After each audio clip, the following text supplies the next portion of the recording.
Okay, you have a broken clavicle and you realize that everything you take for granted throughout your day is now painful.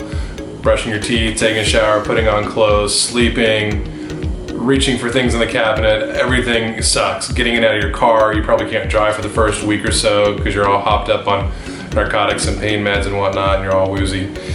I work at a job where, well, first of all, you can't put on a t-shirt because it hurts too badly. So you're stuck wearing button-up shirts for everything you do, whether you're working out, ultimately once you get to work out, or sleeping.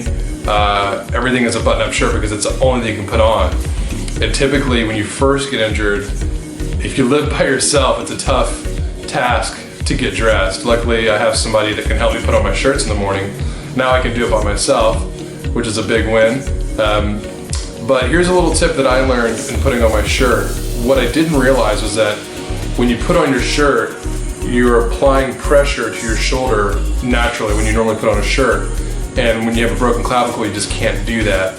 So here's a little bit of a tip that I use that works for me. I start with my injured arm first, and it's still injured, by the way. I took my brace off so I could show you this.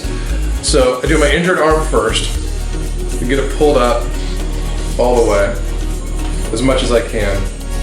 And then I get my collar where my top button is, and I bite it. So I go here, so I put the rest of the shirt behind me, it's kind of ready to go, and I bite it, and I don't let my chin drop.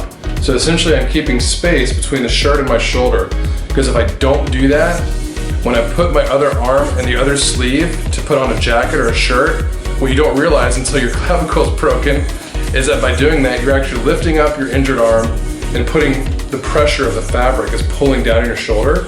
And in normal situations, that doesn't hurt. You don't even notice it. But when your clavicle is broken, any kind of pressure hurts really badly. So what you're doing is you're just essentially removing the pressure point from your shoulder. So check out my teeth, they're good. And then you can get it on. Sometimes when it's freshly injured and you have less mobility, you might have to keep your teeth a little bit longer and do a little bit of a shimmy. But once you get it on, you're set. You might have to straighten out your sleeve, but overall you can start to get it on. Typically, if most guys typically start with our top buttons first.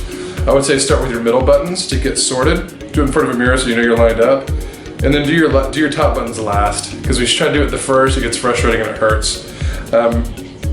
And then by the time you start with your bottom buttons, your shirt's already situated, so it's easier to button.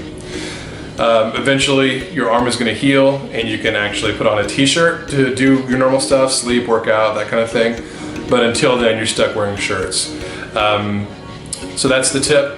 I don't know what tip number this is, but that's another tip for people with a broken clavicle and how you can kind of get through your day a little bit easier.